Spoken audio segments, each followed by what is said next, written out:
Doctor Rakesh पाठक, नमस्कार। हमारे कार्यक्रम में आपका नमस्कार। स्वागत है। मित्रों, आज इस कार्यक्रम में नमस्कार हमारे डॉक्टर। खास मेहमान हैं डॉक्टर राकेश पाठक। राकेश पाठक जी हमसे जुड़ रहे हैं ग्वालियर से, और उनके बारे में परिचय देते वक्त ये बताना नाकाफी है कि वे एक गांधीवादी कार्यकर्ता हैं, कवि हैं, लेखक हैं, कई अखबारों के संपादक रह चुके हैं, पत्रकारिता विश्वविद्यालय में पढ़ा चुके हैं। इसके अलावा उन्हें कई राष्ट्रीय अंतर्राष्ट्रीय स्तर के सम्मान मिल चुके हैं। एक और खूबी उनकी यह है कि उन्होंने एमए सैन्य विज्ञान में किया है और इतिहास में किया है। सैन्य विज्ञान में ही उन्होंने पीएचडी किया है, और पत्रकारिता करते हुए उन्होंने कई ऐसे कार्य किए जो शोध कार्य भी हैं और महत्वपूर्ण कार्य भी हैं। मधुबन संस्था भोपाल ने उन्हें श्रेष्ठ कला सम्मान दिया है। जगदीश प्रसाद चतुर्वेदी पत्रकारिता पुरस्कार उन्हें मिला है। कविता संग्रह पर राष्ट्रीय स्तर का हेमंत स्मृति सम्मान मिला है। हेमंत स्मृति कविता सम्मान मिला है। राज्य स्तरीय कई सम्मान मिले हैं। लोकतांत्रिक मूल्यों के पैरोकारी करते रहे और तिलका मांझी सम्मान उन्हें मिला है। सामाजिक दायित्व भी वे निभाते रहे हैं, और पत्रकारिता करते हुए उन्होंने कई ऐसे कवरेज किए हैं जिसमें वे राष्ट्रपति के साथ लाओस, कंबोडिया गए हैं। न्यूयॉर्क में आयोजित विश्व हिंदी सम्मेलन में उन्होंने भागीदारी की थी। विश्व मैत्री मंच दुबई में वे विशिष्ट अतिथि थे, और कोसोवो जो युगोस्लाविया था, पुराना कहलाता था, पूर्व युगोस्लाविया, कोसोवो में संयुक्त राष्ट्र शांति मिशन में रिपोर्टिंग उन्होंने की है। और डाकुओं के क्षेत्र में दस्यु समस्या पर उनके कई लेख आए हैं। कई भूतपूर्व और वर्तमान दस्युओं से उनके इंटरव्यू भी हुए हैं। राकेश पाठक जी, आपका बहुत बहुत स्वागत है। और ये बताइए कि वैलेंटाइन वीक के बाद आप कैसा महसूस कर रहे हैं? आप कवि भी हैं, क्या लिखते हैं, कविता बताइए।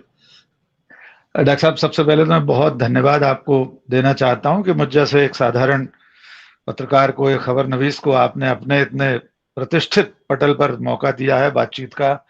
आप मुझसे बात कर रहे हैं जिससे मैंने पढ़ते हुए बहुत कुछ सीखा है। आपकी पत्रकारिता को देखता रहा हूं। मेरा ये सौभाग्य है कि आप मुझसे बात कर रहे हैं। जहां तक वैलेंटाइन वीक के बाद का सवाल है, तो मुझे लगता है कि इस वक्त देश ही नहीं, दुनिया को जिसकी सबसे ज्यादा जरूरत है वो प्रेम है, भाईचारा है, सद्भाव है, आपसी मोहब्बत है। इंसान का इंसान के प्रति जो सद्भाव होना चाहिए उसकी ही सबसे ज्यादा जरूरत है, क्योंकि एक अजीब सा दौर है। भारत की ही बात नहीं, पूरी दुनिया में अगर आप देखेंगे कि अभी इस वक्त दुनिया के एक कोने में युद्ध की आहट सुनाई दे रही है, रूस और यूक्रेन के बीच। दुनिया के तमाम देशों में आतंकवाद सर उठाता रहता है बीच बीच में। तो ये वैलेंटाइन वीक क्यों? वैलेंटाइन के नाम पर प्रेम की बात सालों साल होनी चाहिए, हर दिन होना चाहिए। तो मैं ये मानता हूं कि भारत में भी इसकी जरूरत है।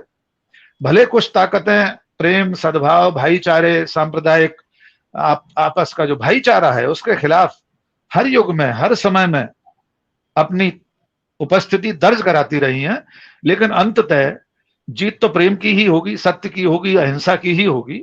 एक दौर है, निकल जाएगा, ऐसा मुझे लगता है डॉक्टर साहब। लेकिन इन दिनों आप गांधीवादी कार्यकर्ता रहे हैं। साबरमती में जाने पर पिछले दिनों आपको गिरफ्तारी का सामना करना पड़ा। काफी चुनौतीपूर्ण घटनाक्रम होता रहा है, और कुछ इस तरह की घटनाएं लगातार हो रही है इस मुल्क में कि आपको पूरे देश में गांधी को मानने वाले लोग बहुत ज्यादा मर्माहत, मतलब दुखी हैं। कहीं गांधी की प्रतिमा तोड़ी जा रही है, कहीं ऐसे किस्से भी आ रहे हैं कि गांधी के नाम पर बलसाड़ा में एक शिक्षण संस्थान में प्रतियोगिता रखी गई कि नाथूराम गोडसे मेरे हीरो, वाद विवाद प्रतियोगिता थी। तो ऐसे विषय हमने कभी पहले सोचे नहीं थे। तो ये दृश्य क्यों देखने को आप मिल रहे हैं? आप इस बारे में क्या सोचते हैं? बिल्कुल डॉक्टर साहब, बहुत आपने महत्वपूर्ण सवाल पूछा है। और इस वक्त के लिए जो सबसे ज्यादा जरूरी है सामाजिक विमर्श में जो विषय रहना चाहिए, वही आपका सवाल है। और मैं जानकर हैरान हूं कि किसी स्कूल में स्कूली बच्चों के बीच ये वाद विवाद स्पर्धा, ये डिबेट कंपटीशन हो रहा है कि नाथूराम गॉडसे हमारा हीरो या मेरा हीरो।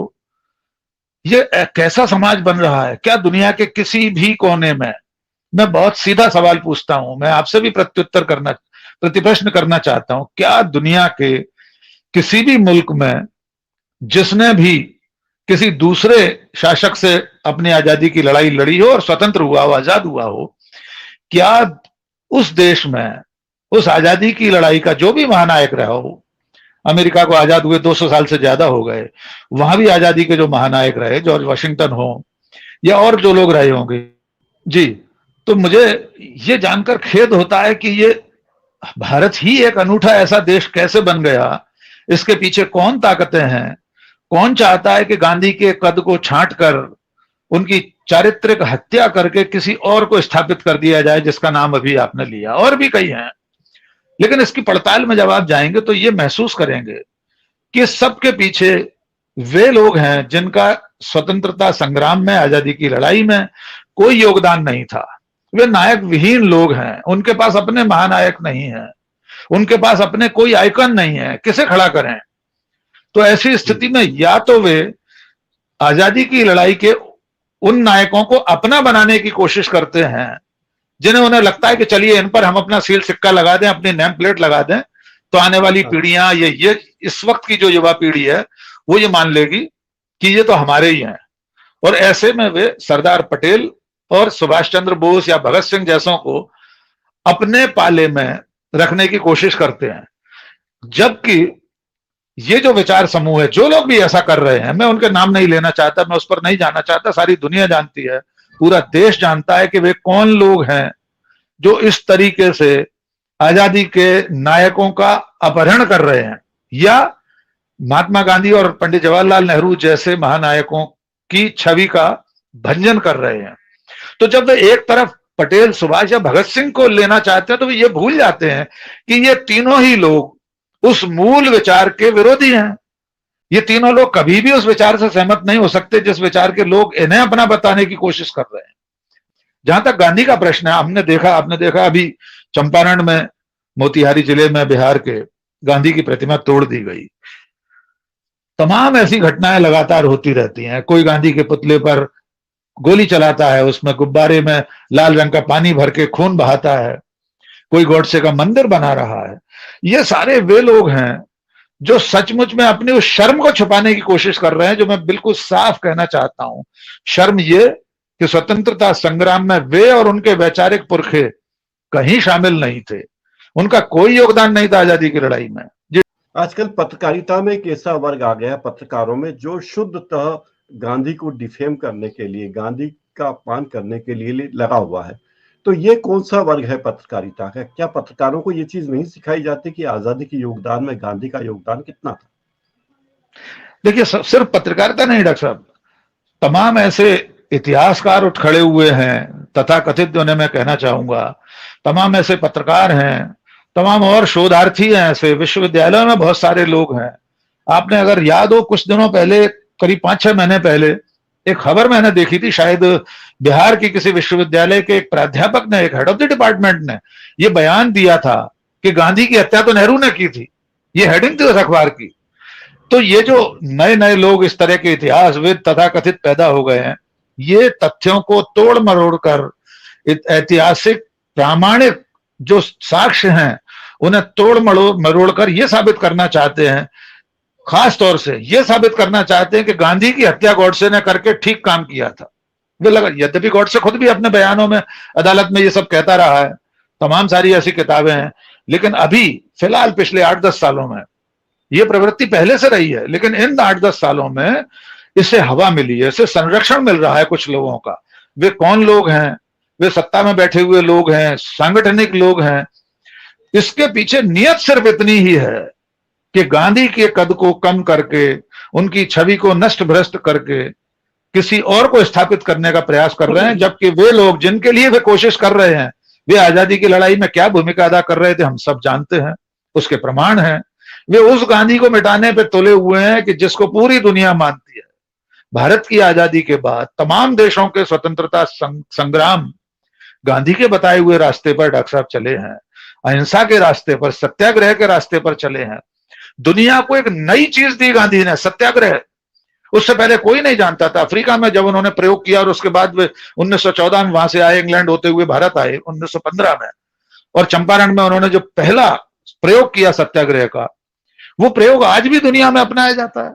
दुनिया का ऐसा कौन सा देश है, अभी हम देख रहे हैं कनाडा में लोग वैक्सीन नहीं लगवाना चाहते, वैक्सीन की अनिवार्यता के खिलाफ, कोविड प्रोटोकॉल के खिलाफ आंदोलन कर रहे हैं।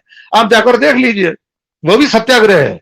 शांतिपूर्ण तरीके से घेराव कर रखा है, ट्रकों की कतारें खड़ी हुई हैं, आवागमन बंद है। तो ये सत्याग्रह जिस व्यक्ति ने पूरी दुनिया को सिखाया, आप उसको मिटाना चाहते हैं।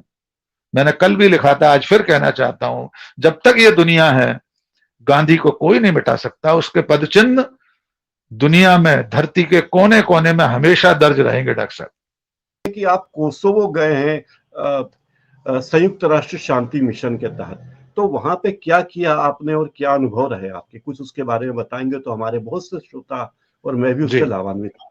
बिल्कुल बिल्कुल। देखिए, जो हम सब जानते हैं, जब संयुक्त सोवियत संघ का पतन हुआ, सोवियत संघ का विखंडन हुआ, अलग अलग देश बन गए, और उसके बाद जो दुनिया के और दूसरे साम्यवादी देश थे उनका भी विघटन हुआ।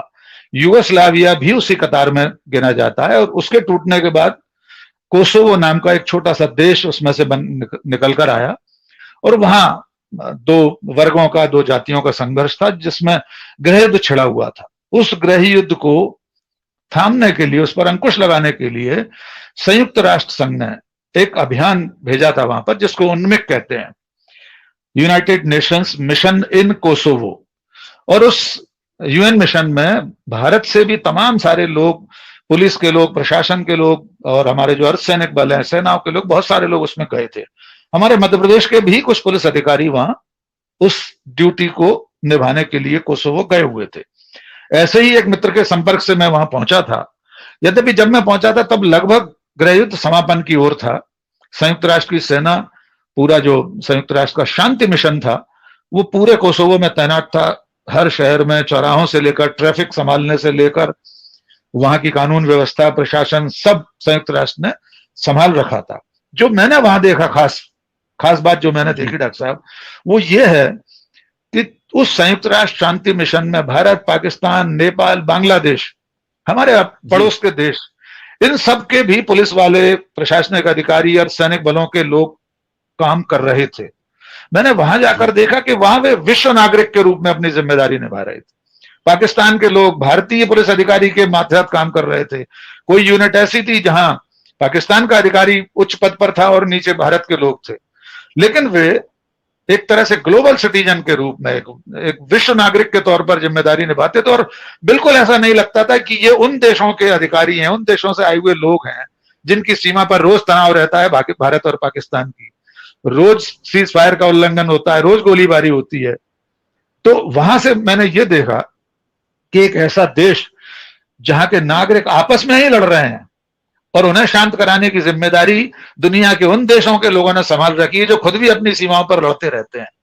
पैगाम यह है कि अंततः ये दुनिया शांति और सद्भाव से ही चलेगी, और अंत में यूएन मिशन वहां सफल हुआ, वहां शांति कायम हो गई, और धीरे धीरे कोसोवो के जो स्थानीय लोग हैं उन्होंने देश अपना संभाल लिया है। प्रशासन की, पुलिस की सब जिम्मेदारी उनके पास अब आ चुकी है। अब तो आपने पत्रकारिता में क्या बदलाव देखे? 3.5 दशक आपको हो गए हैं। ये 3.5 दशक कैसे बीते?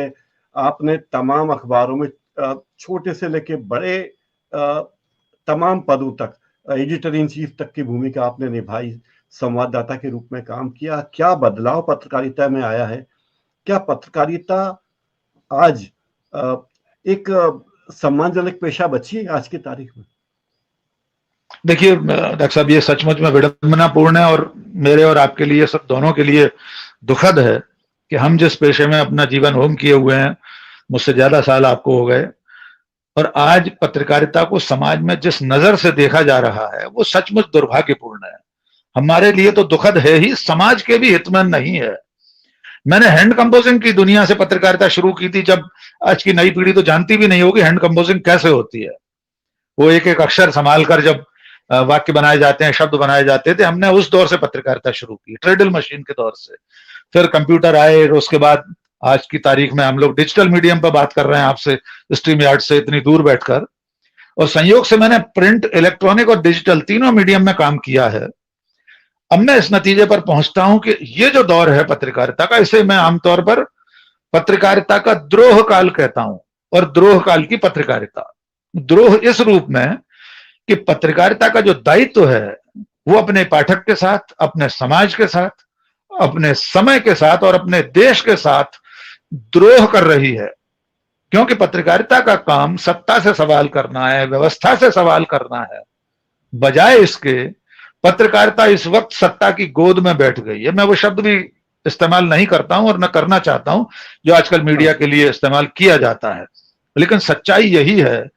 क्योंकि पत्रकारिता तो सनातन रूप से, जब से पत्रकारिता देश में या दुनिया में आई है, अगर हम बंगाल गजट से शुरू करें, जेम्स अगस्टस हिकी के समय से, तो पत्रकारिता का पहला दायित्व तो सत्ता से सवाल करना है।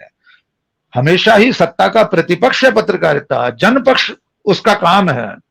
और ये कोई पहली बार नहीं है। मुझे बड़ा आश्चर्य होता है डॉक्टर साहब, अभी जो पिछले 6-7 सालों में, 8 सालों में जो बदलाव देखा है, उसके बाद मुझे बार बार ये याद दिलाना पड़ता है कि हम वो लोग हैं, आप भी, डॉक्टर प्रकाश हिंदुस्तानी भी और मैं भी, हम जैसे अनेक लोग हैं जिन्होंने इससे पहले जो सत्ता में बैठे लोग थे, 10 साल यूपीए की सरकार थी। मैं तो स्पेसिफिक बात करता हूं, मैं बाकायदा वस्तुनिष्ठ बात करना चाहता हूं कि जब यूपीए की सरकार थी देश में, मैं संयोग से उस पूरे कार्यकाल में नवभारत और नई दुनिया जैसे बड़े अखबारों में संपादक था। पहले पेज पर संपादकीय लिखे हैं सरकार के खिलाफ, केंद्र सरकार के खिलाफ, प्रधानमंत्री के खिलाफ। 8 कॉलम बैनर खबर छापी है जब भी कोई अनियमितता, कोई आर्थिक घोटाला सामने आया हो। अन्ना आंदोलन रहा हो, बाबा रामदेव का आंदोलन रहा हो, कोई ऐसा आंदोलन नहीं रहा जब हमने सत्ता से सवाल नहीं पूछे हों। लेकिन ये अजीब दौर है।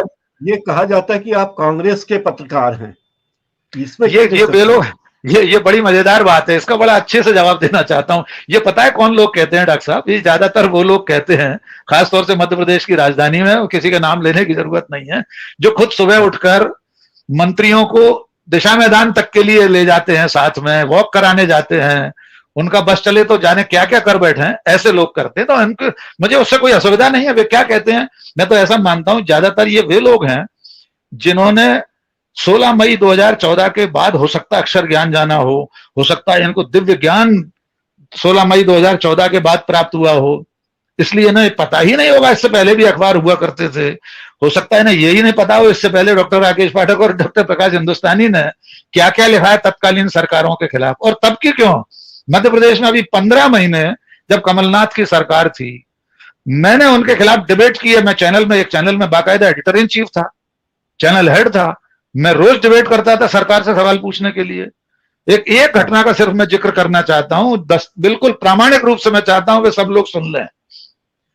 जब कांग्रेस की सरकार थी, कमलनाथ की सरकार थी, सतना में 2 जुड़वा बच्चों का अपहरण हुआ था और उनकी हत्या हो गई थी। चित्रकूट के पास नदी में उनका शव मिले थे। तब मैंने एक संपादकीय लिखा था, उसका शीर्षक था, इन मासूमों के कत्ल में बराबर के गुनहगार हैं आप कमलनाथ जी। ये मेरा शीर्षक था। तो मुझे उनके प्रमाण पत्र की कोई जरूरत नहीं है। वे अपने ज्ञान के लोक में प्रसन्न रहे, खुश रहे, मुझे क्या फर्क पड़ता है। क्या आपने कांग्रेस की तरफ से विधानसभा का टिकट चाहा था? यह भी आरोप है कि आपने कांग्रेस के टिकट के लिए प्रत्याशी थे आप। ये हर चुनाव में इस तरह की बातें होती हैं, मुझे नहीं मालूम कहां से चलती हैं और कहां खत्म होती हैं। और मेरे चाहने ना चाहने का कोई प्रश्न नहीं है, लेकिन मैं ऐसा मानता हूं, मैं हमेशा ये मानता हूं कि राजनीति को हम सब भी मिलकर गरियाते रहते हैं, राजनीति को हमेशा कसौटी पर कसते रहते हैं और कहते हैं राजनीति तो बहुत बुरी है, खराब है। मैं इसमें एक उदाहरण देता हूं। अक्सर बुनियाद सीरियल आपको याद होगा, जब दूरदर्शन का दौर था, हम और आप तो उसी पीढ़ी के लोग हैं, उसमें मास्टर हवेली राम थे और एक लाजो जी थी। अक्सर मास्टर हवेली राम खटिया पर बैठकर राजनीति को इसी तरह कोसते थे जैसे आज की दुनिया में पढ़े लिखे लोग कोसते हैं। लाजो जी ने उनसे कहा कि मास्टर जी, राजनीति इसलिए बुरी है कि आप जैसे भले लोग यहां खाट पर बैठकर उसे कोसते रहते हैं। जब तक अच्छे लोग राजनीति में नहीं जाएंगे, राजनीति बुरी ही रहेगी। मैं खुद को अच्छा नहीं कह रहा, मैं हूं भी नहीं, लेकिन सचमुच में अगर राजनीति को बेहतर बनाना है तो क्या पढ़े लिखे जो सामाजिक सरोकारों वाले लोग हैं, पक्षधर लोग हैं, उन्हें राजनीति में नहीं जाना चाहिए। मैं तो डॉक्टर प्रकाश हिंदुस्तानी से आग्रह करूंगा कि वे इंदौर में किसी सीट से चुनाव लड़ें, लोकसभा चुनाव लड़ें। आप जैसे लोगों की भी जरूरत है राजनीति को। तो मैंने कभी अपनी तरफ से टिकट नहीं मांगा। मैं नहीं जानता भविष्य में क्या होगा, हम तो नहीं जानते हमारा और आपका आपकी नियति में क्या लिखा है। देवो न जाना कुतो मनुष्यति, तो हमें हमें क्या पता आगे चल के क्या होना। लेकिन अगर कभी ऐसा अवसर आया तब विचार किया जाएगा। आपने शिक्षण कार्य भी किया है, प्राइमरी स्कूल में भी शिक्षण किया है, यूनिवर्सिटी में भी पढ़ाया है। तो आजकल एक बड़ा दौर आया क्योंकि पत्रकारिता में तनख्वाह इतनी कम है कि बड़ा वर्ग है, बहुत सारे पत्रकार हैं जो शिक्षा के क्षेत्र में जा रहे हैं। अब होता ही है कि जो बहुत अच्छा हीरो नहीं बन सकता है वो डायरेक्टर बन जाता है। तो पत्रकारिता में भी ऐसे कि जो पत्रकार अच्छे नहीं बन पाते वो जाके मास्टरी करने लग जाते हैं। तो ऐसा है क्या, ऐसा भी हो रहा है क्या? नहीं, हम अच्छे बुरे तो उनके विद्यार्थी ही तय करेंगे। और मैंने संयोग से बहुत अच्छा आपने उल्लेख किया, मैंने अपने सार्वजनिक जीवन की शुरुआत अपनी पढ़ाई पूरी करने के बाद प्राइमरी स्कूल में, वो भी सरकारी नौकरी में, बाकायदा मैं एक शासकीय प्राइमरी स्कूल में, प्राथमिक विद्यालय में निम्न श्रेणी शिक्षक था। उस वक्त निम्न श्रेणी शिक्षक ही पदनाम हुआ करता था। बाद में जब चौधरी वेतनमान लागू हुआ तो सहायक शिक्षक के रूप में, जो एलडीटी था, बाद में असिस्टेंट टीचर कहलाने लगा। मैंने बाकायदा 6-7 साल सरकारी नौकरी की। सरकारी नौकरी करते करते मैंने पत्रकारिता शुरू कर दी थी, पर बाद में आदरणीय विजयदत्त श्रीधर जी मेरे आदर्श हैं, मेरे सब कुछ हैं, गुरु हैं, उनके आदेश पर मैंने सरकारी नौकरी छोड़ी थी। तो प्राइमरी स्कूल से फिर मैं विश्वविद्यालय में भी पढ़ाया। एक प्राइवेट यूनिवर्सिटी में मैं एचओडी रहा पत्रकारिता विश्वविद्यालय का, और भोपाल में भी माखनलाल में जो अनियमित रूप से पढ़ाने जाता था। मुझे ऐसा लगता है कि जो सक्रिय पत्रकार हैं, जिन्हें पत्रकारिता का व्यावहारिक ज्ञान है, अगर वे विश्वविद्यालयों में या महाविद्यालयों में पत्रकारिता के विद्यार्थियों को पढ़ाएंगे तो मुझे लगता है ज्यादा बेहतर पढ़ा पाएंगे। वे जो लोग अकादमिक रूप से पढ़कर अध्यापन कार्य कर रहे हैं उनको कमतर नहीं आंक रहा हूं, वे भी अच्छा ही पढ़ाते हैं। मैं अपनी बात करूं तो मेरे पास पत्रकारिता की कोई डिग्री नहीं है। आपने शुरू में बताया कि मैंने 2 सब्जेक्ट में एमए किया, हिस्ट्री में और मिलिट्री साइंस में, और मेरा डॉक्टरेट भी मिलिट्री साइंस में है। एटॉमिक वारफेयर पे, जो हमारा भारत और पाकिस्तान के पास जो परमाणु हथियार है, उस पर मेरा डॉक्टरेट है। लेकिन पत्रकारिता का तो डिप्लोमा भी मेरे पास नहीं है। लेकिन करत करत अभ्यास से, अपने गुरुजनों से सीख के करता रहा हूं। तो अगर पढ़ाने का अवसर मिलता है तो जो पत्रकारिता का व्यावहारिक ज्ञान है, फील्ड रिपोर्टिंग का ज्ञान है, डेस्क पर कैसे खबरें एडिट की जाती है, उनकी सबिंग एडिटिंग कैसे की जाती है, पेजनेशन है, पेजों को लगाना है, उसका डिजाइनिंग है, पेजों की लेआउट है, ये सारा अनुभव मेरा ऐसा मानना है जो अखबार के दफ्तर में या चैनल के दफ्तर में या फील्ड में रहकर जिन लोगों ने तजुर्बा पाया होता है वे भी अच्छी तरह बता सकते हैं, पढ़ा सकते हैं। पर जो अपनी डिग्री हासिल करके पढ़ाते हैं उनको भी मैं कम नहीं आंक रहा हूं, वे भी अच्छा ही पढ़ाते होंगे। बहुत सारे विश्वविद्यालयों में कुलपति हैं पत्रकार। हमारे भोपाल में दीपक तिवारी जी हमारे मित्र हैं, वे कुलपति रहे हैं। आदरणीय ओम थानवी जी हैं राजस्थान में, हरिदेव जोशी विश्वविद्यालय में, पत्रकारिता विश्वविद्यालय में वे कुलपति हैं। बहुत सारे ऐसे लोग हैं। तो ये अनुभवजन्य असल में व्यवसाय है देखा जाए पत्रकारिता, क्योंकि अकादमिक रूप से पढ़ाई तो अभी कुछ सालों पहले शुरू हुई है। पत्रकारिता की कोई ऐसे औपचारिक पढ़ाई तो होती नहीं थी ना, कि अगर रेकी के समय से या मगनलाल जी के समय या गणेश शंकर विद्यार्थी के समय की पत्रकारिता हम देखें, या उसके बाद भी कितने सारे पत्रकार ऐसे हुए जो महान पत्रकार हैं, उन पर तो पत्रकारिता की कोई डिग्री नहीं रही।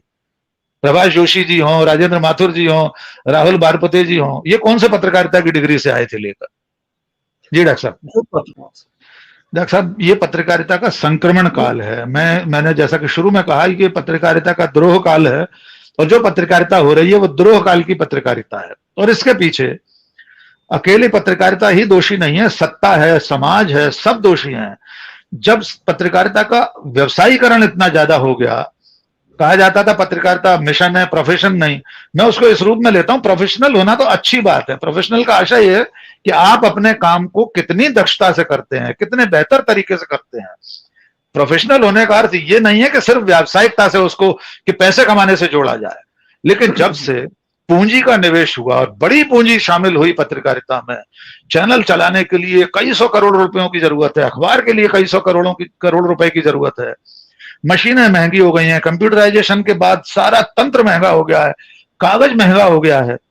इस सब जो निवेश की कीमत है वो पत्रकारिता को अदा करनी पड़ रही है। आपने बिल्कुल ठीक कहा कि जो तहसील और ब्लॉक लेवल के पत्रकार हैं, जिला स्तर के पत्रकार हैं, उनकी बात तो आपने कही, मैं मुख्यालयों की बात करना चाहता हूं। संभागीय मुख्यालयों पर जो अखबार निकल रहे हैं, खासतौर से आंचलिक पत्रकारों की जो दशा है, आंचलिक अखबारों की जो दशा है, वो इतनी ज्यादा व्यवसाय केंद्रित हो गई कि संपादकों को अब जिम्मेदारी दे दी गई है कि वे 26 जनवरी 15 अगस्त का टारगेट पूरा करेंगे, वे होली दिवाली के विज्ञापनों का टारगेट पूरा करेंगे। जब मैनेजमेंट संपादक को यह जिम्मेदारी देता है तो स्वाभाविक है उसके हाथ बंध जाते हैं। कल वो जिस राजनेता या जिस व्यावसायिक प्रतिष्ठान से विज्ञापन मांगकर लाया था, उसके खिलाफ जब खबर होगी तब उस खबर नहीं छाप पाएगा। और जिस तरह के आपने उदाहरण दिए कि दिल्ली में पीएमओ के फोन से नियुक्तियां होती हैं, राज्यों की राजधानियों में मंत्री या मुख्यमंत्री के कहने से, यहां तक कि जनसंपर्क विभाग के मुखियाओं के कहने से नियुक्तियां हो रही हैं। मैं बहुत स्पष्ट कहना चाहता हूं, हमारे मध्य प्रदेश में यही हाल है। तो अंततः इसका नुकसान कैसे हो रहा है? अंततः इसका नुकसान पाठक, दर्शक, समाज और देश को हो रहा है, क्योंकि जो खबर उसे मिलना चाहिए वो खबर उसे नहीं मिल रही है। पत्रकार की व्यवस्था यह है कि पीछे बंधे हैं हाथ मगर शर्त है सफर, पीछे बंधे हैं हाथ मगर शर्त है सफर, किससे कहें कि पांव का कांटा निकाल दे। वो किसी से कह भी नहीं पाता कि बिना राजनीति संरक्षण के पत्रकारिता कैसे करें आज के दौर। ये बिल्कुल सही बात कही है। और आपका एक विषय छूटा जा रहा था, आपने जो YouTube चैनल और डिजिटल मीडियम की बात कही, वेबसाइट्स की बात कही, न्यूज पोर्टल्स की बात कही। मेरा मानना यह है कि ये जो समानांतर मीडिया अब है, आप देख लीजिए कि जितने यूट्यूबर्स हैं, जितने इस तरह की वेबसाइट और न्यूज पोर्टल्स हैं, आप पाएंगे कि इनकी जो रीडरशिप है, इनकी जो व्यूवरशिप है, वो बड़े बड़े चैनलों और अखबारों से ज्यादा है।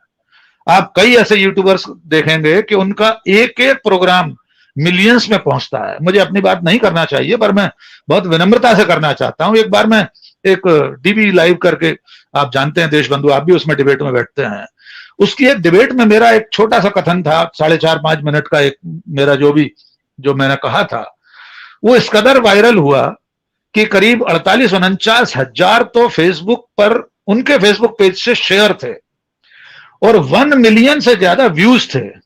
मुझे ऐसा लगता है, अगर आप अखबारों की बात कर लें, हम लोग जहां बैठे हैं, हमारे प्रदेश के जो बड़े अखबार हैं, नंबर 1, नंबर 2, मैं उनकी कोई आलोचना नहीं करना चाहता, लेकिन उन अखबारों में छपी हुई खबर या आलेख, जो हम संपादकीय पृष्ठ पर अगर हम चले जाएं, अग्रलेख देख लें, संपादकीय देख लें, वो कितनी संख्या में लोगों ने पढ़ा।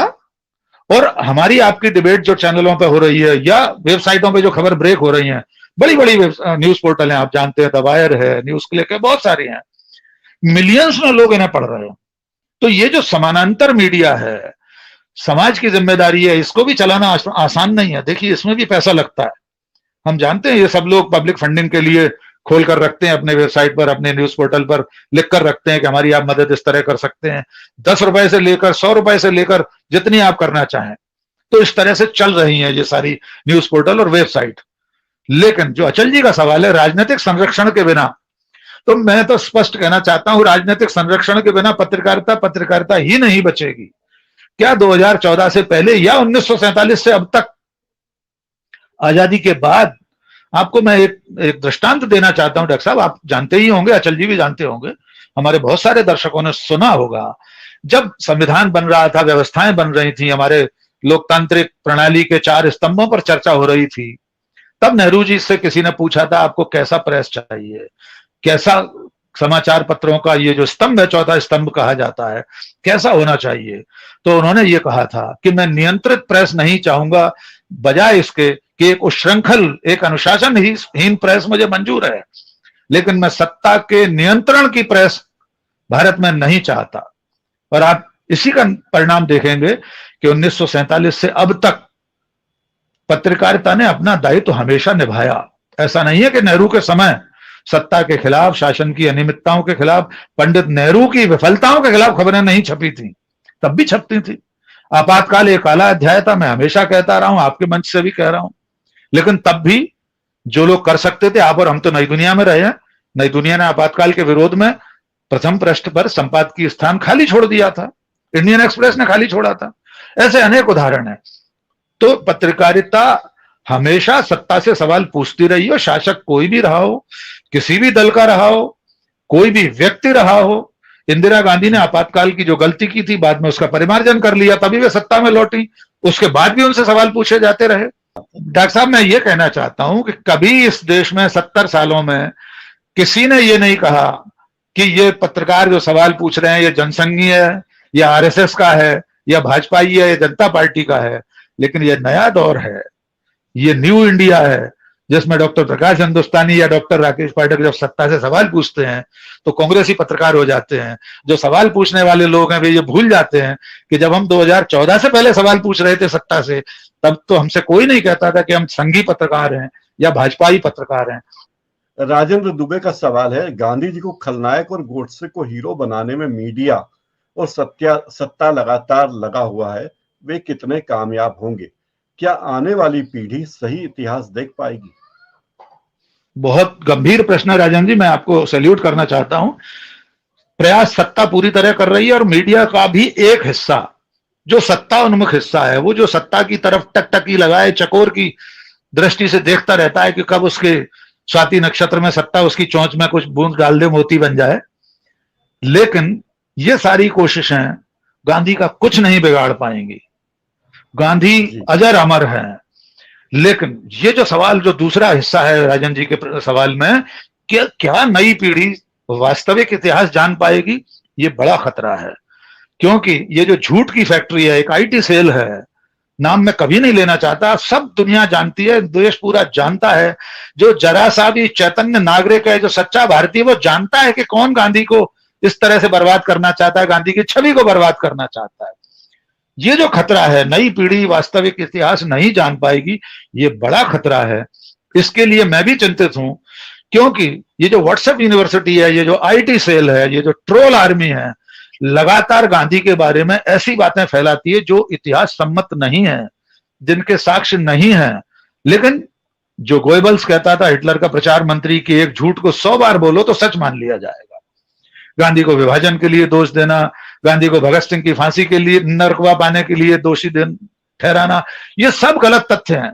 हमारे मित्र अशोक पांडे ने किताब लिखी है, उसने गांधी क्यों मारा, उसमें बहुत सारे ऐसे सवालों के जवाब हैं।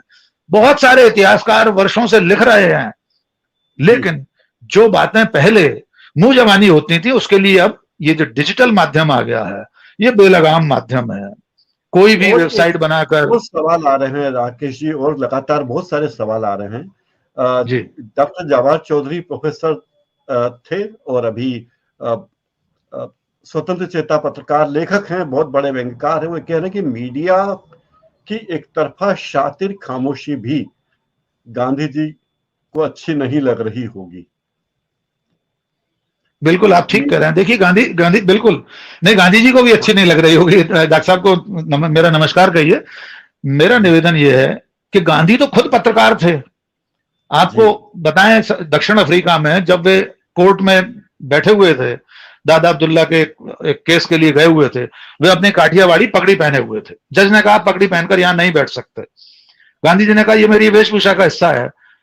जज ने कहा आप या तो पगड़ी उतार दीजिए या कोर्ट से बाहर चले जाइए। उस वक्त गांधी जी न तो महात्मा थे, वे साधारण एक बैरिस्टर थे, मोहनदास करमचंद गांधी, वो भी किसी के नौकर, किसी की नौकरी में गए थे वहां। गांधी जी ने पगड़ी उतारना मंजूर नहीं किया, बाहर निकल आए अदालत के। उसके बाद उनकी पहली पत्रकारिता शुरू हुई इस तरह से कि उस विषय में उन्होंने एक चिट्ठी लिखी जो दक्षिण अफ्रीका के एक अखबार में छपी, संपादक के नाम पत्र। वहां से उन्होंने पत्रकारिता शुरू की। उन्होंने सत्ता से सवाल पूछे, हरिजन, यंग इंडिया, हम सब जानते हैं उनके अखबार। दक्षिण अफ्रीका में अखबार निकाले, भारत में अखबार निकाले।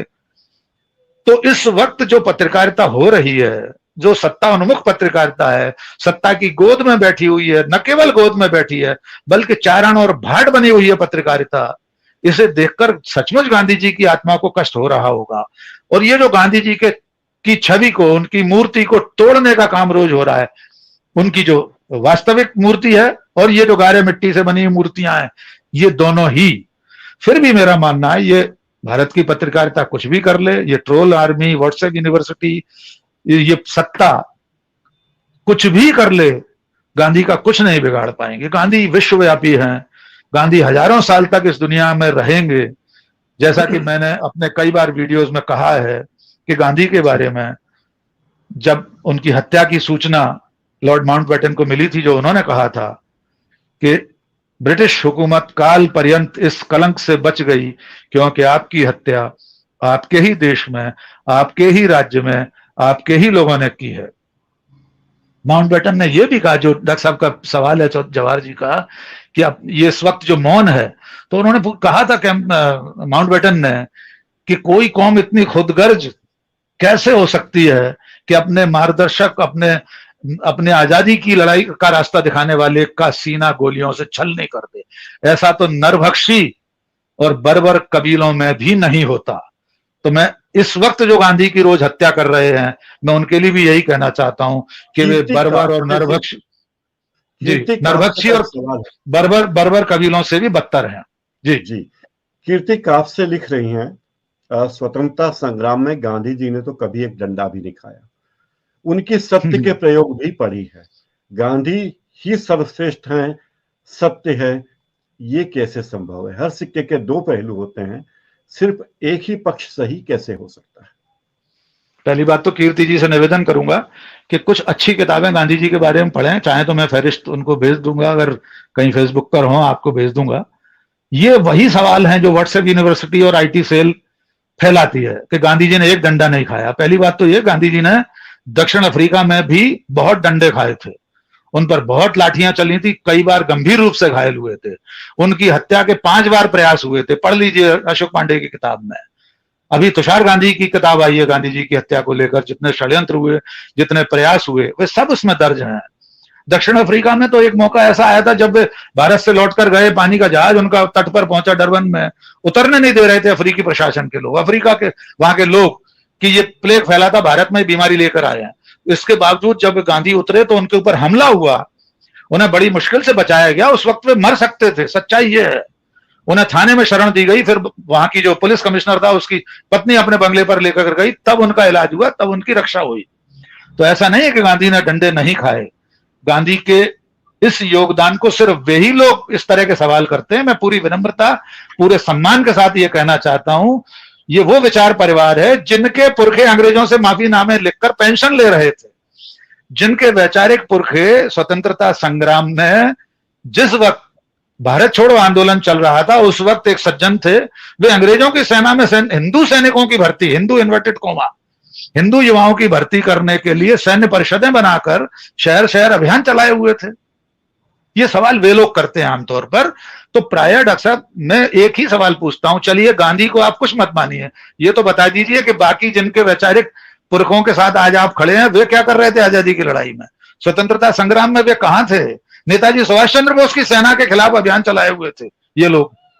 तो आज ऐसे सवालों का जवाब तब तक नहीं दिया जा सकता जब तक आप सचमुच में पूरा पढ़ न लें। पूरा पढ़ना तो किसी व्यक्ति के जीवन में संभव नहीं है। गांधी के बारे में हमने तो समुद्र में से एक बूंद भी अभी तक उसको आत्मसात नहीं कर पाया होगा। गांधी वो व्यक्ति है जिसके बारे में ईसा मसीह के बाद इस पूरी दुनिया में सबसे ज्यादा लिखा गया है। तो ये जो सिक्के के दो पहलू की बात परम आदरणीय कीर्ति जी कर रही हैं, मैं उनसे विनम्रता से आग्रह करना चाहता हूं कि पहले सिक्के का एक पहलू पढ़ लीजिए, पूरा हो सकता है आपने पढ़ा ही हो, इसके बावजूद गांधी किसी आलोचना से, किसी मीमांसा से बरी नहीं है। गांधी की सफलता विफलता, उनके प्रयोग, उनकी रीति नीति, सबकी आलोचना आप करिए, स्वतंत्र हैं, हमें कोई ऐतराज नहीं है। जिस देश में मर्यादा पुरुषोत्तम भगवान राम के कुछ ऐसे काम हैं जिनकी आज भी मीमांसा आलोचना होती ही है ना। शिवाजी मोहिते जी हैं जो अभ्यास मंडल के प्रमुख रहे हैं, बहुत बड़ी हस्ती हैं इंदौर में। वो एक लिख रहे, गांधी जी अब सत्ता तक पहुंचने का साधन हो गए, साध्य नहीं। युवा को गांधी जी के साथ कैसे जोड़ना चाहिए? बिल्कुल सर, मैं बिल्कुल मोहिते जी आपको प्रणाम कर रहा हूं, बिल्कुल सही सवाल है। और सत्ता तक पहुंचने का साधन अब सबके लिए है, सही बात यही है। वे लोग जिनका पूरा विचार परिवार, जिनकी पूरी ट्रोल आर्मी, जिनका पूरा व्हाट्सएप यूनिवर्सिटी 2 अक्टूबर और 30 जनवरी को गोडसे अमर रहे ट्रेंड कराते हैं, उनका सर्वोच्च नेतृत्व 90 डिग्री पर झुककर गांधी की समाधि पर प्रणाम करने जाता है। ये बात सही है। जो सत्ता में बैठे आज लोग हैं या जो सत्ता में नहीं है, वे सब लोग भी गांधी के नाम का इस्तेमाल ही कर रहे हैं। गांधी का जो मूल विचार है, मोहिते सर, मैं निवेदन करना चाहता हूं, हर ऐसे माध्यम पर है, हर ऐसे पटल पर, जैसे आज मैं डॉक्टर प्रकाश हिंदुस्तानी जी के जरिए लोगों के साथ संवाद कर रहा हूं, अगर मेरी बात, प्रकाश जी की बात, मोहिते सर की बात 100 लोगों तक भी पहुंचती है, उन 100 में से 50 लोग भी गांधी के मूल विचार को जानने की कोशिश करते हैं, उनके सत्याग्रह को, उनके अहिंसा के रास्ते को, तो मैं इस परिचर्चा को, इस विमर्श को सफल समझूंगा। मुझे कोई ऐतराज नहीं है और मैं उनकी बात से सहमत हूं कि गांधी सिर्फ एक नाम, एक नारा बनकर रह गए हैं, जबकि वास्तव में उनके विचार को आत्मसात करने की जरूरत है। आज गांधी दुनिया में प्रासंगिक हैं। बराक ओबामा कहता है गांधी मेरी प्रेरणा है। दुनिया के कितने सारे स्वतंत्रता संग्राम गांधी की प्रेरणा से चले हैं, मार्टिन लूथर किंग से लेकर नेल्सन मंडेला तक, न जाने कितने लोग। तो मुझे लगता है हमारे ही देश की नई पीढ़ी को, युवा पीढ़ी को हम ठीक से बता नहीं पाए, तो ये बताने की जिम्मेदारी हमारी और आपकी है। कम से कम मैं इस जिम्मेदारी को निभाने की कोशिश भर कर रहा हूं, गांधी मार्ग का एक साधारण पथिक होने के नाते। जी जवाहर चौधरी जी कह रहे हैं इस समय लगता है कांग्रेस में भाई बहन ही है, बाकी तमाम कांग्रेस के बड़े नेता नेपथ्य में क्यों चले गए? ये मीडिया का सवाल होना। बिल्कुल बिल्कुल, ये देखिए सभी राजनीतिक दलों की जो स्थिति है, जैसे भारतीय जनता पार्टी में 2 लोगों की पार्टी या 2.5 लोगों की मान सकते हैं, वैसे ही कांग्रेस भाई बहन की पार्टी हो गई है। जैसे भारतीय जनता पार्टी में सब कुछ श्री नरेंद्र मोदी, अमित शाह और जेपी नड्डा जी तो औपचारिक रूप से अध्यक्ष हैं, कई बार उन्हें मालूम ही नहीं होता होगा कि पार्टी में क्या फैसले हो रहे हैं। तो सभी राजनीतिक दलों की यही स्थिति है। परिवारवाद क्या, जहां तक प्रश्न है, बड़ा आश्चर्य होता है। माननीय प्रधानमंत्री नरेंद्र मोदी जी जब परिवारवाद की बात करते हैं तो दरअसल उनके सामने कोई उनके मंत्रिमंडल की फहरिस्त नहीं रखता, या देश भर में जितने भारतीय जनता पार्टी के राज्यों में सरकारें हैं उन मंत्रिमंडलों की फहरिस्त, मध्य प्रदेश की फहरिस्त अगर माननीय देख लें तो उन्हें अपने कथन पर शर्म आएगी। उनके कथनों पर हम नहीं जाना चाहते, वे तो वैसे भी भारत के इतिहास के सबसे ज्यादा प्रश्नवाचक चिन्ह वाले हमारे नेता हैं, जो देश के मुखिया हैं। उनकी भाषा, उनके विमर्श का स्तर सचमुच चिंताजनक है।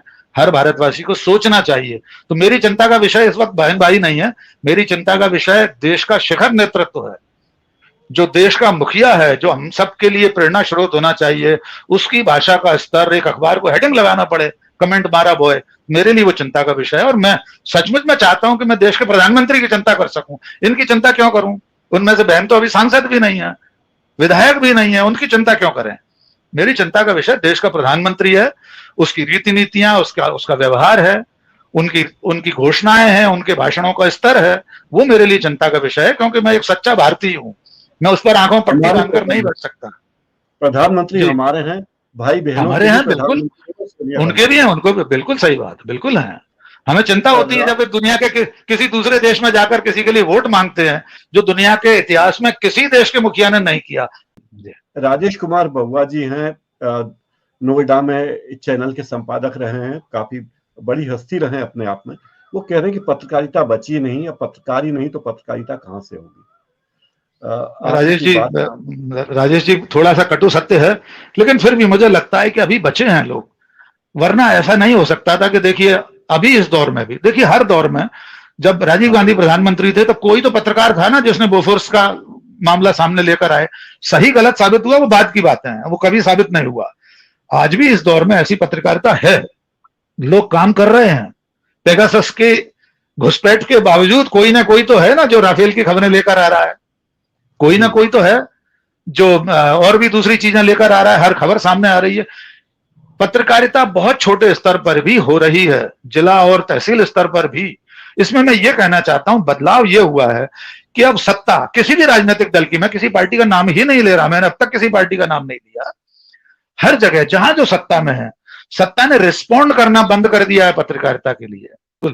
देखिए राजेश जी से मैं कहना चाहता हूं कि देश के प्रधानमंत्री ने 7 साल से कोई प्रेस कॉन्फ्रेंस नहीं करी, एक भी पत्रकार वार्ता उनकी नहीं हुई। उनके जो प्रायोजित इंटरव्यू होते हैं कि आम कैसे खाते हैं, पर्स रखते हैं कि नहीं रखते, आप थकते क्यों नहीं है भाई? कोई वेट लिफ्टर है, किसी मैराथन दौड़ में दौड़ रहे हैं, प्रधानमंत्री थकते नहीं? हर पत्रकार यही सवाल पूछ रहा है, आप थकते क्यों नहीं है?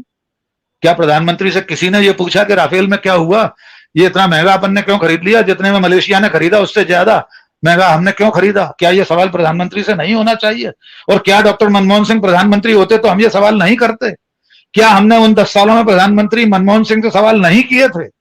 2G 3G स्पेक्ट्रम या कोई भी घोटाला रहा हो। लेकिन अब राजेश जी की बात से मैं सहमत हूं, पत्रकारिता भी धीरे धीरे खत्म हो रही है, क्योंकि ये समाज को अंत में सवाल पूछने वाले नहीं चाहिए तो भुगतना समाज को ही है। राकेश जी, हमारे कार्यक्रम में 4-5 मिनट बचे हैं। जी। एक सवाल हमसे पूछ रहे हैं संजीव पुरोहित जी, पत्रकारिता का स्तर कम क्यों हो रहा है? गोदी मीडिया जैसे शब्दों से मुक्ति मिल सकती है क्या? इसके लिए जिम्मेदार कौन है आदरणीय? हमारे ख्याल से संदीप जी देर से जुड़े हैं, हम लोग शुरू में इस पर विस्तार से बात कर चुके हैं। हम सब भी जिम्मेदार हैं इसके लिए, पत्रकारिता भी जिम्मेदार है। पत्रकारिता का जिस तरह व्यवसायीकरण हुआ है, जिस उसमें जो पूंजी का बड़ा निवेश हुआ है, और सत्ता का जिस तरह से संरक्षण है, सत्ता नहीं चाहती कि अब ऐसी जनपक्ष पत्रकारिता हो। सत्ता के सही कई तरह के दबाव हैं, सत्ता जिस तरह छापे मारती है, हमने देखा है जो उस तरह के न्यूज पोर्टल्स हैं, जो चैनल्स हैं, उन पर किस तरह ईडी, इनकम टैक्स, सीबीआई के छापे पड़े हैं पिछले वर्षों में। तो ये धीरे धीरे अलग अलग कारणों से, और सारे कारण मिलकर पत्रकारिता का अवमूल्यन हो रहा है, और हम सब जिम्मेदार हैं उसके लिए। इस सिरे से उस सिरे तक सब शरीके जुर्म हैं। आदमी या तो जमानत पर रहा है या है फरार, तो हम सब शरीके जुर्म है। डॉक्टर साहब विमल जी, आपने बिल्कुल ठीक कहा, ये मालिकों की स्वतंत्रता का ही मामला बन गया है। और मालिकों पर जिस तरह का मंतव्य आपने पूछा है, इस बारे में मेरा मंतव्य क्या है? मेरा मंतव्य बिल्कुल स्पष्ट है। क्योंकि मालिकों के अपने व्यावसायिक हित हैं, उनके अपने तमाम तरह के कारोबार हैं, तमाम तरह की उनकी विवशताएं हैं, उसके कारण सत्ता की तरफ देखकर उन्हें काम करना पड़ता है। बहुत सारी ऐसी चीजें होती हैं, बहुत सारी ऐसी खबरें होती हैं जो सत्ता के दबाव में अंततः मालिक लोग रुकवाते हैं।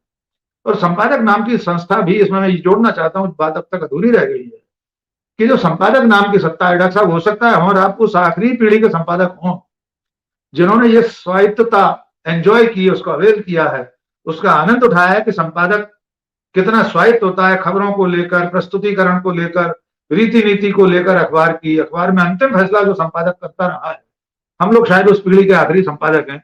अब संपादक असल में मैनेजमेंट का काम भी साथ में देख रहे हैं। हम लोगों के दौर में भी शुरू हो गया था, थोड़ा बहुत हमें भी करना पड़ा, हमने किया भी था, ऐसा नहीं है। जो करने लायक नहीं था वो नहीं किया होगा, लेकिन ये बात सही है कि पत्रकारिता की स्वतंत्रता, पत्रकारों की स्वतंत्रता दरअसल मालिकों की स्वतंत्रता ही बन पड़ी है। जी विमल जी, एक सवाल ये आ रहा है कि एक दल ने गांधी जी के खिलाफ जो विष फैलाया है, उससे युवा पीढ़ी एक दल ने गांधी जी के खिलाफ जो विष फैलाया है, उससे युवा पीढ़ी के दिमाग में से कैसे दूर किया जाए? कि युवा पीढ़ी को अगर सचमुच में गांधी के बारे में बताना है, गांधी के वाकई में योगदान को बताना है, तो आपको हर मंच पर यह बात करनी होगी। और जहां भी गांधी को लेकर कोई गलत बात आती, मैं कह रहा हूं कि उनकी जो रीति नीति की आलोचना है वो होती है, तो उसमें कोई ऐतराज नहीं है, हमें और आपको किसी को ऐतराज नहीं। लेकिन अगर किसी व्हाट्सएप ग्रुप में, किसी फेसबुक पेज पर, ट्विटर पर कहीं भी गांधी के बारे में कोई सवाल उठता है, तो हमारी और आपकी, हम सबकी जिम्मेदारी है कि उसके बारे में तथ्यात्मक रूप से जो वास्तविक बात है उसको रख दें। जैसे भगत सिंह की फांसी रोकने के लिए गांधी ने प्रयास नहीं किया, पूरा आईटी सेल और ट्रोल आर्मी ये चलाता, तो सबसे पहले जो भी ये सवाल पूछे उससे ये सवाल पूछिए कि जब भगत सिंह को फांसी होने वाली थी, उससे पहले जो राष्ट्रीय स्वयंसेवक संघ, मैं नाम भी लिए देता हूं, 1925 में बन चुका था, 1931 में फांसी हुई भगत सिंह को 31 मार्च को, क्या एक भी बयान किसी ने दिया? विनायक दामोदर सावरकर का लिखा हुआ हजारों पेज का सावरकर समग्र उपलब्ध है, भगत सिंह का नाम तक नहीं है उसमें कहीं। संघ के किसी पदाधिकारी ने एक चिट्ठी नहीं लिखी भगत सिंह की फांसी को रोकने के लिए। महात्मा गांधी ने आखिरी दिन तक प्रयास किया, गांधी इरविन समझौते में भगत सिंह की फांसी को रोकने की बात हुई, उसको टालने की बात हुई। उसके बाद आखिरी दिन भी चिट्ठी लिखी। गांधी नहीं जानते थे कि अंग्रेज एक दिन पहले उस रात में उन्हें, हमारे क्रांतिकारियों को फांसी पर लटका देंगे। उसके बावजूद उस दिन तक गांधी चिट्ठी लिख रहे थे। इसके अलावा एक और तथ्यात्मक बात मैं बताना चाहता हूं। भगत सिंह की फांसी के बाद मुश्किल से एक हफ्ते के अंदर लाहौर या कराची में कांग्रेस का अधिवेशन हुआ। उसमें भगत सिंह के पिता शामिल हुए, उनके चाचा शामिल हुए, और वहां पर भगत सिंह को श्रद्धांजलि दी गई। यद्यपि बीच में रास्ते में गांधी जी को बहुत विरोध का सामना करना पड़ा, कई लोगों ने उस वक्त भी गांधी से सवाल पूछे थे। अगर भगत सिंह का परिवार, मोहनदास करमचंद गांधी, महात्मा गांधी, पंडित जवाहरलाल नेहरू, इन सब लोगों के प्रयासों से सहमत नहीं होते, तो कांग्रेस के अधिवेशन में भगत सिंह का परिवार तो कम से कम शामिल नहीं होता। और जब अंग्रेज सरकार ने भगत सिंह और साथियों को फांसी की घोषणा कर दी थी, जो ऐलान हो गया था, फैसला सुना दिया गया था, उसके बाद मोतीलाल नेहरू ने सेंट्रल असेंबली, जो उस वक्त केंद्रीय जो संसद जिसको हम आज कहते हैं, उसमें प्रस्ताव पारित कराया था उसके खिलाफ। पंजाब असेंबली में कांग्रेस के विधायकों ने इस्तीफे दिए थे। भगत सिंह का मुकदमा भी, भगत सिंह ने वकील लेने से इनकार कर दिया था, उन्होंने कहा था मुझे वकील नहीं चाहिए। तो आसफ अली, जो अण्णा आसफ अली के पति थे, आसफ अली एक उनके सहयोगी के रूप में, विधि सहायक के रूप में उनके साथ थे। भगत सिंह जब जेल में थे तो कांग्रेस के नेता उनसे मिलने जाते थे। पंडित जवाहरलाल नेहरू खुद मिलने गए, तो अपनी किताब में लिखा है, भगत सिंह उस वक्त अनशन कर रहे थे जेल में, उसका पूरा विवरण उन्होंने लिखा है। और हमारे माननीय प्रधानमंत्री एक विधानसभा चुनाव में कहते हैं मंच से कि भगत सिंह से कांग्रेस का कोई नेता मिलने नहीं जाता। मैं ऐतिहासिक तथ्यों पर बात कर रहा हूं, पार्टी की बात नहीं कर रहा हूं। और ऐतिहासिक तथ्य यह है कि उनका पूरा मुकदमा, अन्य साथियों का भी, गोपीचंद भार्गव जो बाद में पंजाब के पहले मुख्यमंत्री बने, उन्होंने मुकदमा लड़ा क्रांतिकारियों का। तो ऐसे झूठ के खिलाफ आपको बोलना पड़ेगा। मैं प्रकाश हिंदुस्तानी जी के इस पटल के जरिए ये तथ्य रख रहा हूं ना कि जवाहरलाल नेहरू जेल में मिलने गए थे, तो कोई प्रधानमंत्री के सामने भी जाकर ये तथ्य रखे कि माननीय आपने गलत कहा था उस दिन।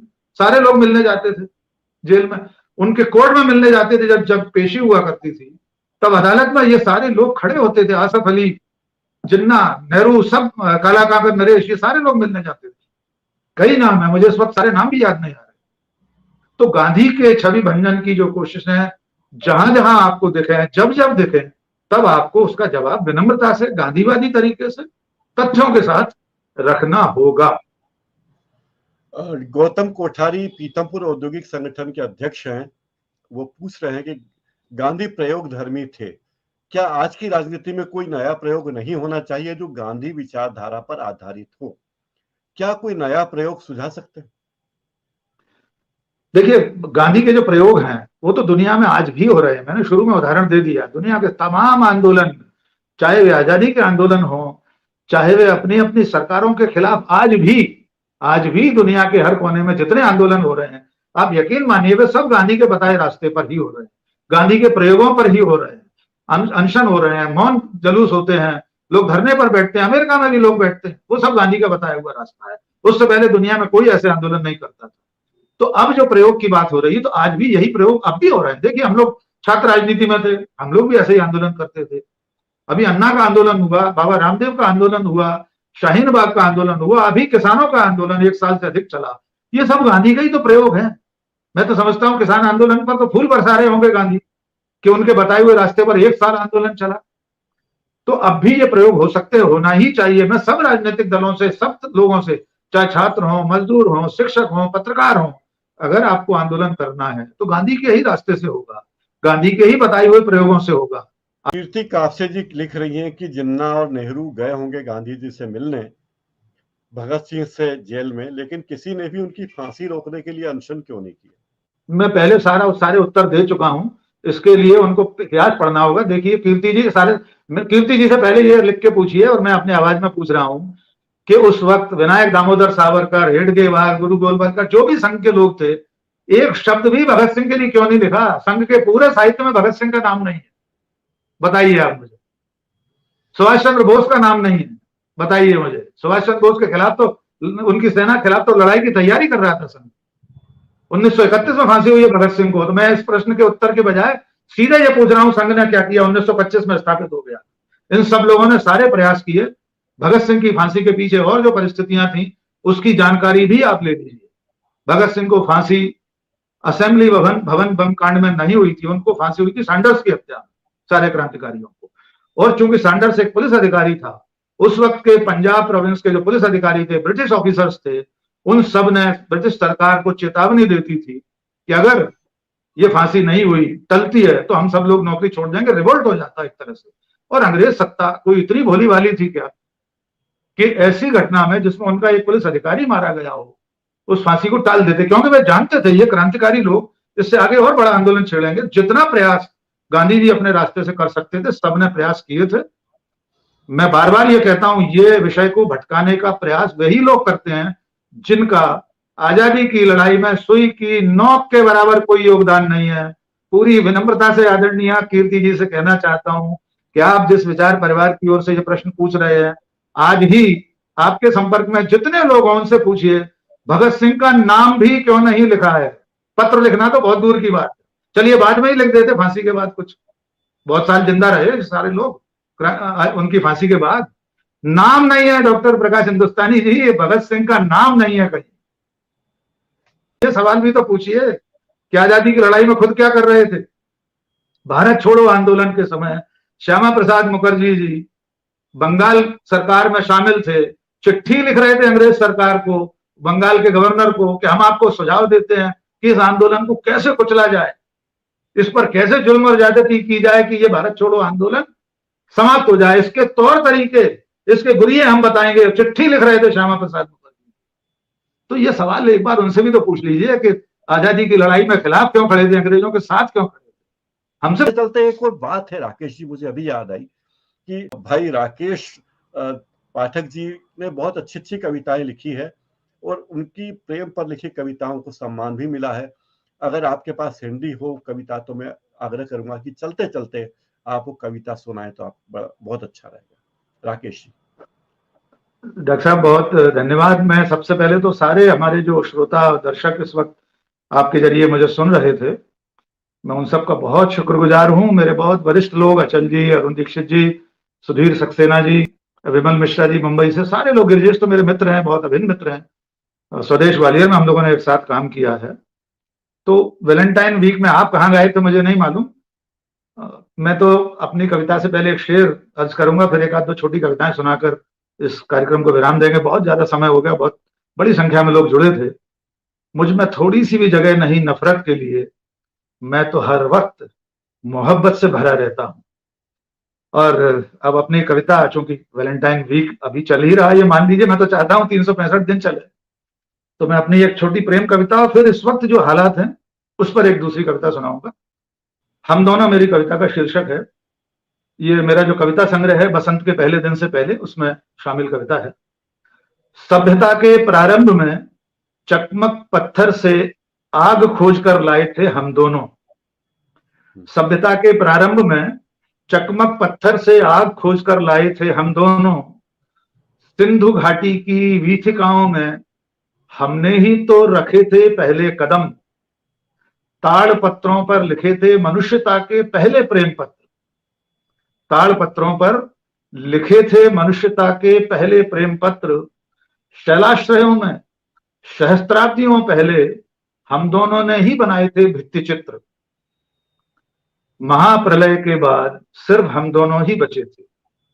महाप्रलय के बाद सिर्फ हम दोनों ही बचे थे। पिरामिडों की दीवारों पर पीठ लगाकर हम दोनों ही बैठते थे। पिरामिडों की दीवारों पर पीठ लगाकर हम दोनों ही बैठते थे। बेबीलोन के झूलते बगीचों में हम दोनों ने ही भरी थी पीगें। बेबीलोन के झूलते बगीचों में हम दोनों ने ही भरी थी पीगें। अगले महाविस्फोट के बाद भी हम दोनों ही बचे रहेंगे। अगले महाविस्फोट के बाद भी हम दोनों ही बचे रहेंगे, प्रेम करने के लिए अहर्निश। तो ये तो प्रेम की बात हो गई। वैलेंटाइन डे पे जो लोग भी प्रेम करते हैं, सब प्रेम करें एक दूसरे से। संपूर्ण मानवता बची तभी रहेगी जब लोग प्रेम करेंगे, धर्म, जाति, भाषा, संप्रदाय, रंग, इन सब के भेद से ऊपर। लेकिन जो चुनौती है, ये मैं इस कविता में लेकर आना चाहता हूं। जो हमने पिछले दिनों देखा कि आगरा में किसी समूह ने वैलेंटाइन बाबा के पुतले को फांसी पर लटका दिया। जगह जगह पार्कों, रेस्टोरेंट्स में कुछ उपद्रवियों ने युवक युवतियों को मारा पीटा, बहुत कुछ हुआ। तो मेरी कविता है निर्वासन। इस तरह तो एक दिन भाषा से बाहर हो जाएगा प्रेम और व्याकरण से भी। इस तरह तो भाषा से बाहर हो जाएगा प्रेम और व्याकरण से भी। निर्वासित कर दिया जाएगा किताबों से और निर्जन द्वीपों पर भेज दिया जाएगा। बिना चप्पू की डोंगी में बिठाकर धकेल दिया जाएगा काला सागर। प्रेम को बिना चप्पू की डोंगी में बिठाकर धकेल दिया जाएगा काला सागर में। चित्रकार की कूची से सोख लिए जाएंगे सारे चटक रंग। तोड़ दिए जाएंगे वाद्य यंत्र जिनमें से निकलते हैं करुणा के स्वर। नगर के परकोटों पर द्वारपाल रहेंगे चौकन्ने। नगर के परकोटों पर द्वारपाल रहेंगे चौकन्ने। चौपालों पर हुक्का गुड़गुड़ाते बुजुर्ग रखेंगे जवान होते लड़के लड़कियों पर चौकस निगाह। नगर के परकोटों पर द्वारपाल रहेंगे चौकन्ने। चौपालों पर हुक्का गुड़गुड़ाते बुजुर्ग रखेंगे जवान होते लड़के लड़कियों पर चौकस निगाह। घर की गौख पर सही संझा नहीं दिखेंगे सांवले और गुलाबी चेहरे। घर की गौख पर सही संझा नहीं दिखेंगे सांवले और गुलाबी चेहरे। गलियों में नहीं भटकने दिए जाएंगे कच्ची रेखों वाले चेहरे लड़के। गलियों में नहीं भटकने दिए जाएंगे कच्ची रेखों वाले लड़के। जब्त कर लिए जाएंगे बगीचों की जब्त कर लिए जाएंगे बगीचों में पेड़ की ओट से सरकते दुपट्टे। जब्त कर लिए जाएंगे बगीचों में पेड़ की ओट से सरकते दुपट्टे। कंदीलें नहीं उड़ाने दी जाएंगी, कंदीलें नहीं उड़ाई जा सकेंगी पतंगों के साथ। ऐसे ही चलता रहा तो सचमुच निर्वासित कर दिया जाएगा प्रेम। ऐसा न हो, इस दुनिया से निर्वासित न हो प्रेम। यही मेरा आज के लिए पैगाम है आप सब दोस्तों, साथियों, शुभचिंतकों के लिए। आप सब ने इतने ध्यान से मुझे सुना, इतने सब कमेंट्स किए, सवालों के जवाब मैंने अपने तरफ से देने की कोशिश की। पत्रकारिता और सार्वजनिक जीवन का बहुत साधारण विद्यार्थी हूँ। डॉक्टर प्रकाश हिंदुस्तानी जी, आपको किन शब्दों में धन्यवाद दूं? आप जैसे मूर्धन्य संवाद करना मेरा सौभाग्य है और बहुत अच्छा रहा। मित्रों, इस कार्यक्रम को समाप्त करने की इजाजत चाहते हैं। एक बार बहुत बहुत शुक्रिया आपका राकेश पाठक जी। आपने सभी दर्शकों का भी बहुत बहुत धन्यवाद। मित्रों, हमें इजाजत दीजिए।